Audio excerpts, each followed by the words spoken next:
tomorrow and then even now and next Wednesday? Yeah, I would say very, very fluid process. Very fluid process. I mean, our 53 right now is what it is now, but it's an ongoing process. There'll be a big waiver wire out tonight. Our pro department will be scouring that. We'll be looking through that. We're always trying to get better. We're always trying to get better. Today is no different than any other day as far as that, and we'll be working toward that goal over the next week or so.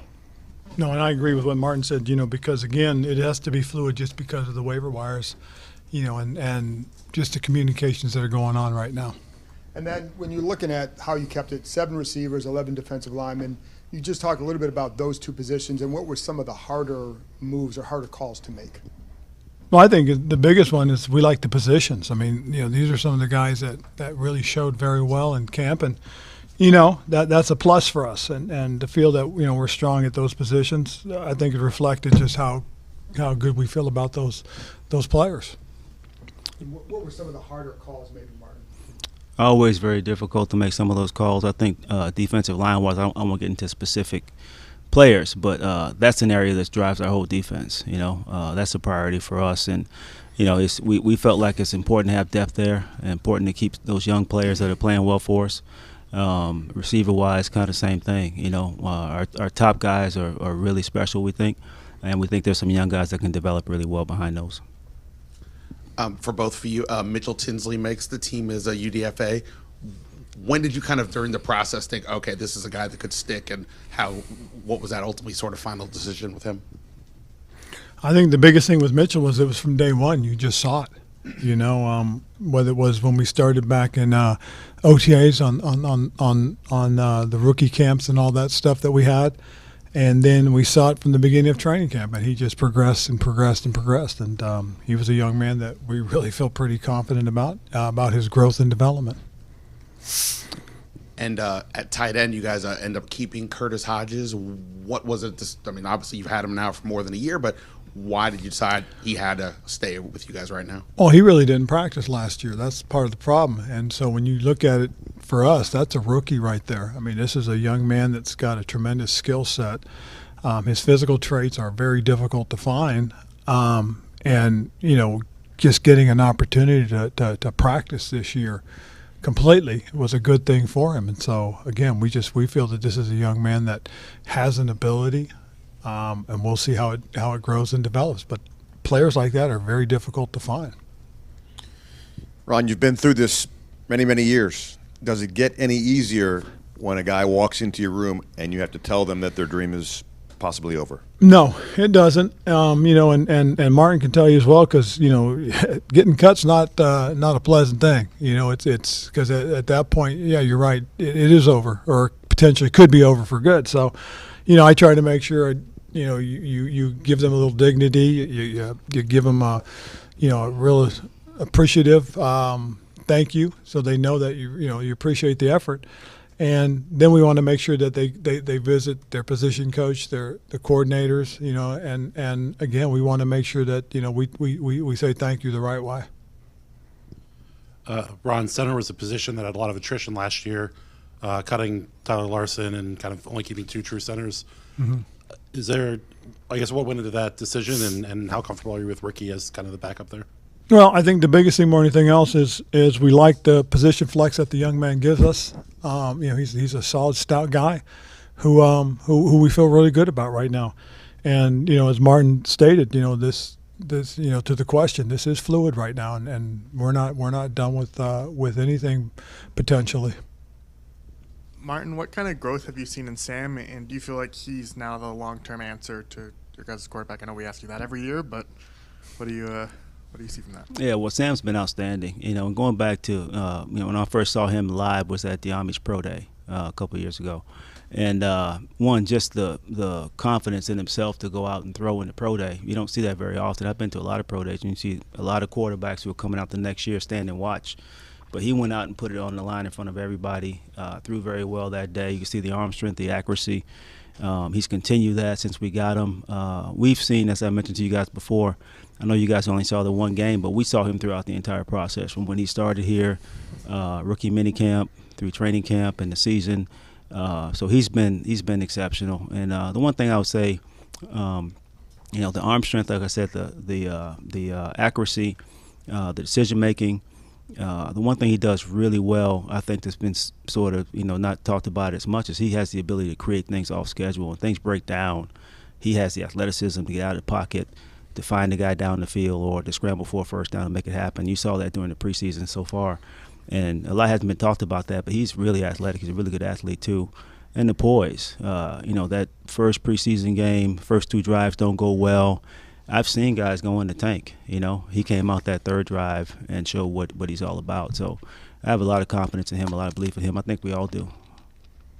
And Ron, you told Albert Brewer that if you had kind of known maybe sooner, you would have liked to seen him earlier in the season. Was that realistic at any point, or is that just having the benefit of hindsight? That's hindsight. I mean, the thing that we did see, though, obviously was his abilities, but we were also in the middle of a run. We were trying to get into the playoffs, and we had some things going our way. So the timing of it all was just hard for us. Coach, you mentioned when you guys drafted Chris Rodriguez that he was someone that Eric Bieniemy had kind of asked for specifically, or kind of thrown his name behind. How do you feel like he's progressed from rookie camp to now, and then ultimately making your initial roster? Well, I think Chris has done a nice job. He really has. He's a big physical back. He catches the ball well out of the backfield for the most part. He's understanding protections. He's willing to step up and stick his face in the fan. I mean, he's a young man that comes in and will hold his position, try to play stout, give the quarterback some time. So when you see those combination of those 3 things, of being able to run the ball, being able to catch the ball, and then protecting, that's a huge plus. And so he's done and grown with the things that we want him to. And then, Martin, talking about draft classes, a lot of times we talk about scheme fit and whether a player was the right fit in a place. And having a new offensive coordinator and offense to install, that can be a little bit tricky. How valuable has Eric Bieniemy's communication been in making sure you can bring in the right young guys for this new scheme? Eric has been great as far as communication and what he's looking for, different traits at different positions. He did a really good job with his evaluations for our draft this year, and he's been helpful going forward. I mean, some of the guys that we picked up throughout the offseason, like Byron Pringle, who had been in Kansas City with Eric, identifying guys like him, guys like Gore, like Derek Gore. So Eric's really helpful to the personnel department, and he's really good evaluator, and obviously a very good offensive coordinator. Martin, just staying with that, a lot of times that Chiefs offense, and even going back to the Eagles when you were there, Ron, fullbacks have been in play. What was the conversation like surrounding Alex Armah? Yeah. Well, Alex has been a good player for us over the last couple of years. We've had good conversations about him. There is value with having a fullback, and again, very fluid situation right now for where we are. I think we're carrying 4 tight ends right now. We'll see how that all plays out. And then, Ron, just for you, considering what linebackers were when you were playing and over the years to now breaking camp with only 4 on a roster, how has that position shifted over time? Well, I think it's kind of, you can almost equate it to what's happened to the running back. It's one of those things that gets de-emphasized because of the way the opponent or one side of the ball is playing the game. And with the fact that we play so much sub, I think we were the number 1 team in sub defense last year in total plays. I think the call or the need for more than 2 linebackers at a time, says to us that we got to look at different positions where we need more, and I think that kind of pushed for that right now. Ron, overall, how do you feel about this roster, and how is that different maybe than it's been in past years? Well, I feel very comfortable about it. I really do. I think we're deep where we need to be. We're younger. This is a pretty young roster if you look at the total numbers in terms of age. It's a physical group of guys. I like what we got on the offensive defensive line because of that. Everything starts up front, and I think that's something we kept in mind as we're finishing this roster up. We'll continue to think about those things. Martin, how do you feel about the offensive line specifically? I feel good about our offensive line. I feel, again, just to address what you asked, Coach, I feel good about our roster in general. I feel really good about our process, too, of how we got here. I think our coaches and scouts work very well together, a lot of collaboration, getting to the right answer. Everybody had 1 or 2 differences, but the key thing, I think, is getting to the right 53 and not necessarily who's absolutely right about their 53, but getting the right group of guys to win football games with. So I'm very happy with that. And then offensive line-wise, to answer your question, I'm happy with the guys we got in free agency. I think Andrew is going to be solid for us at right tackle. Nick Gates has been really solid for us throughout camp. 2 experienced veteran players with a lot of skins on the wall. I think Sam made a seamless transition from right tackle to right guard for us. Sadiq has had his best camp since I've been here. Physical, the guy's athletic. He can get to the second level. He does a lot of really good things.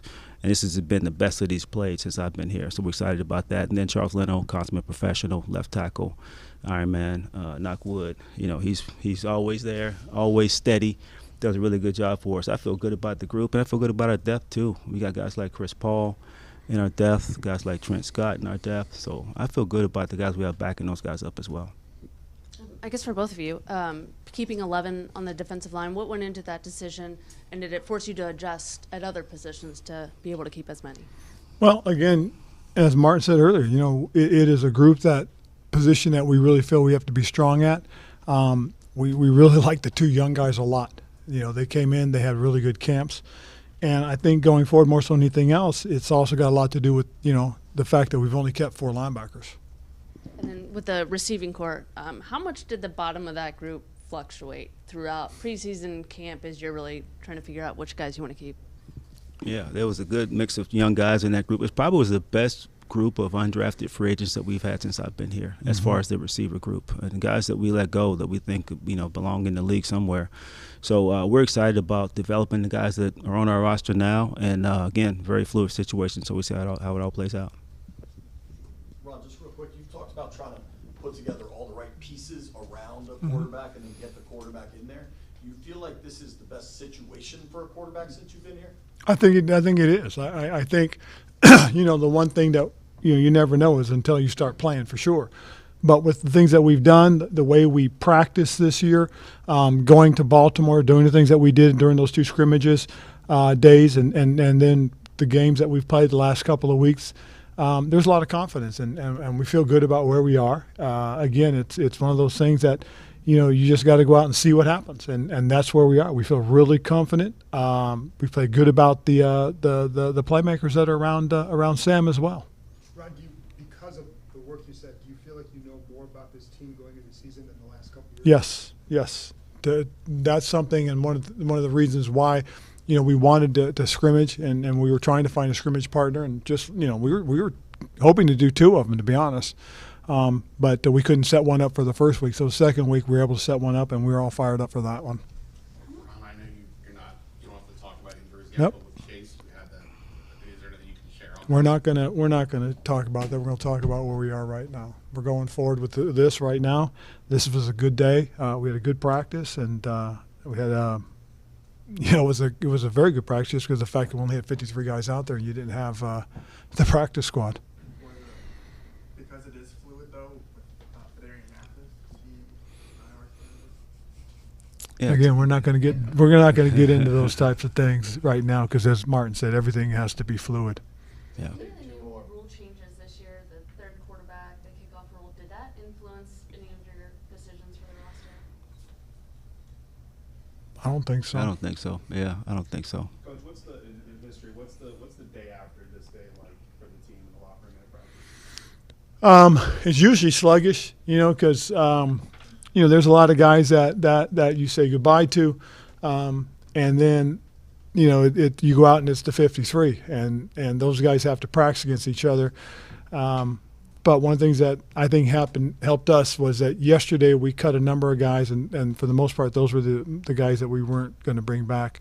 The guys we cut today, predominantly most of them, we're going to try and get back, obviously, because of the practice squad rules and all that. So I think that makes it a little bit easier.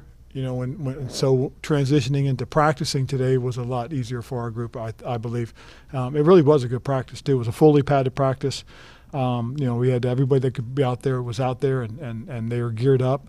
And it was fast paced. We finished about 24 minutes early. But the tempo was really strong. That's one of the things that we've done all year during training camp. Our tempo has been really quick, and we got a good stretch of the legs out of it. Cool. Thank you, Thanks, guys. guys.